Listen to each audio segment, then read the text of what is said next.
Hi, it's KCCK's Culture Crawl. I'm Dennis Green, and my guest today is Cindy Monroe from the Friends of the Cedar Rapids Public Library. Welcome, Cindy. Thank you. The Friends of the Library have activities all year long, and we'll talk about a few of your projects as we go. But primarily, what we want people to do is be aware that the spring library book sale is coming up. So first off, tell us about that. Well, if you've never been to one of our book sales, you have missed out on an experience that you have to have at least 20 times in your lifetime. Let's just say that. And those that have come before have been coming for decades. You will come to the library, the downtown library in Cedar Rapids, and on the bottom floor, you'll see lots of books that are for sale for maybe $4 or $5. But if you look upstairs, we have the Beams Auditorium and Whipple Auditorium filled with 20,000 books. 20,000. Wow, that is as big as some libraries. It is.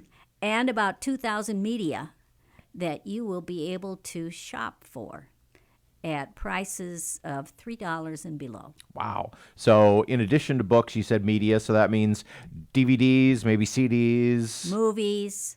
Records. Records? The old records. Oh, yes, yeah. Yes. Well, we have our own CD and record sale here at KCCK as well. We do that in the summer. So we as I always say leading into our sale is that if you're just streaming it, you don't own it.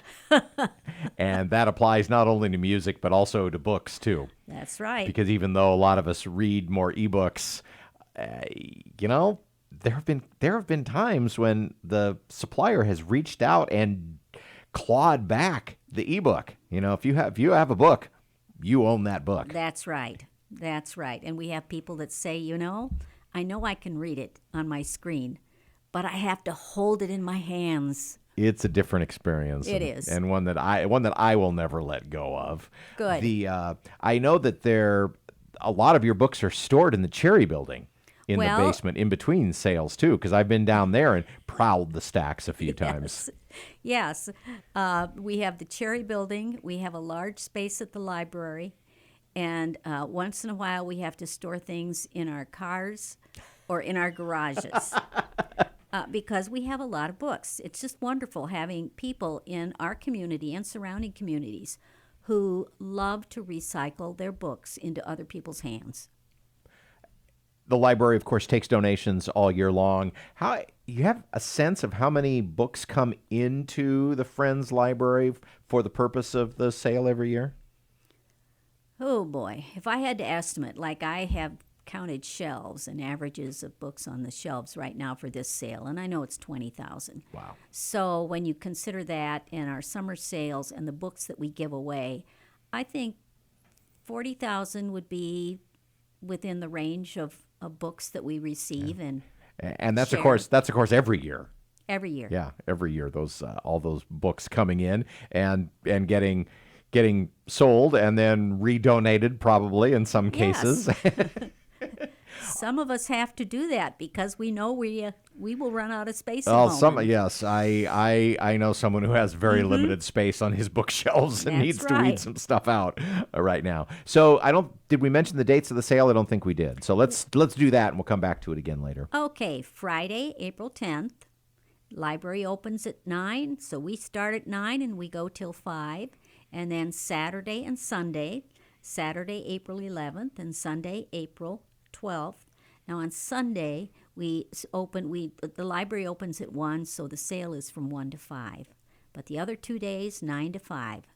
Sunday sale is a very interesting sale because you can buy a box, like the larger boxes you buy reams of paper in, for $10 and fill that box with books take home. And, there are people who bring their wagons. They come up on the elevator with their wagons because they're going to take 2, 3, 4, 6 boxes home. So Sunday is an interesting day. So Friends of the Library you do several sales throughout the course of the year, some larger than others. I know you have a presence at some of the farmers markets as well during the year. And of course, the main purpose, the purpose of the Friends of the Library is to raise funds to support our public library. But there are also some different programs and things like that that you're involved with, helping to operate and raise funds for. Just talk a little bit about some of the activities that Friends of the Library does. Okay. There are programs at the library that need our support. For instance, adults and children now are very involved in reading programs that encourage you to read. And in the summer, the library has a number of, they have authors, they have programs that they present. At one point, we had a bookmobile. Some people remember that. We have, right now, we're in the midst, of course, of supporting the Bussey Library, which will be opening. And we have committed a large sum of money, I don't remember how many 100,000, to that library and opening that library and providing materials, providing something like furniture in the right places and so forth. The library, if they have a need, they come to us. And we support them. So to a large extent, it's just the ongoing needs and the needs that can also change. Right. As time goes by. Right. Yeah, you've probably volunteered for the library for a while. Yeah. What has changed over the years? My hair is grayer. Yeah. Let's just say that. Yeah. I remember the first book sales that I worked at were at Veterans Memorial Auditorium, and we'd have to hire trucks, we'd have to hire tables, we'd have to. It was. I'm glad I was younger and I could carry things that were heavier. So that tells you that I've been doing it for a long time. Let's just say that. The Friends of the Library has, however, been around for 55 years. So. We have been, and I say we, speaking for everyone who's gone before me and hopefully everyone that goes after me, we've been meeting the needs as best we can for our library.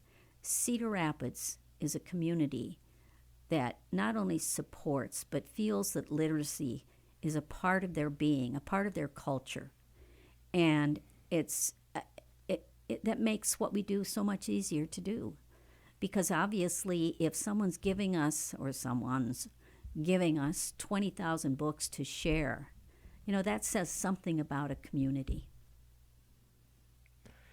I grew up in the public library. I mean, almost every weekend, my parents would drop me off at noon and come get me at 5. Mm-hmm. And that's where I would just spend all day. Wandering through the library, picking up books, and taking my big mountain of books home with me. Mm-hmm. And that is, as the years and have gone by, and technology and all of that. But that is not at all meaning that the job of the library, the job of reading physical books, are still just as important as they've ever been. Absolutely, absolutely. And I don't know whether you have, there are services through the library. For instance, if I travel, I always have one of the library books from our library from Hoopla. Yes, yes, yeah. Hoopla and Libby. I listen. Yeah, I live for that. Yes. All the time. Yeah. I just, at some point they're going to say, what does this woman do? But you're right. Yeah, you can borrow ebooks. Changed. You can borrow ebooks. Mm-hmm. You can borrow audiobooks. You can borrow movies. Yes, you can. Even through the library as well. And Marion and Hiawatha's libraries work well with the Cedar Rapids Library. We all support one another.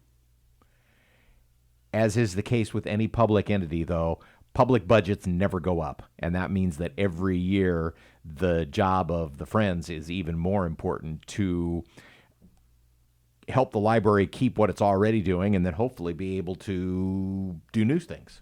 Absolutely. The Friends and the foundations that are attached to libraries have more and more important roles every year. The Friends of the Cedar Rapids Public Library holding their annual books sale the weekend of the 12th. Did I get that right? Well, the weekend of the 10th, 11th, Weekend of the and 10th, 12th. yeah. The weekend of the 10th, 11th, and 12th at the library. So you can just show up at the library. And if you want to come on Sunday, you can get a special deal as well. If people want to learn more about the Friends of the Public Library, maybe become a volunteer, do you have your own website, or is that just part of the library's website? It's part of the library's website. And we love volunteers. We love them because we sort all of our books into genres. We have 36 genres that when you bring me a box of books, we have to decide which genre it's going to go into. Oh, yeah. So you can find what you want at the book sale. You can find out more at crlibrary.org. That's right. Cindy, thanks so much for being here today. Thank you.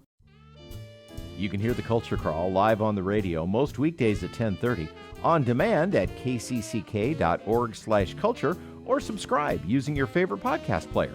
Watch our videos on the KCCK Facebook and YouTube channels. Our producer is Lydia Kilgore. The Culture Crawl theme is composed by Vivian Shanley. I'm Dennis Green, and I'll talk to you later.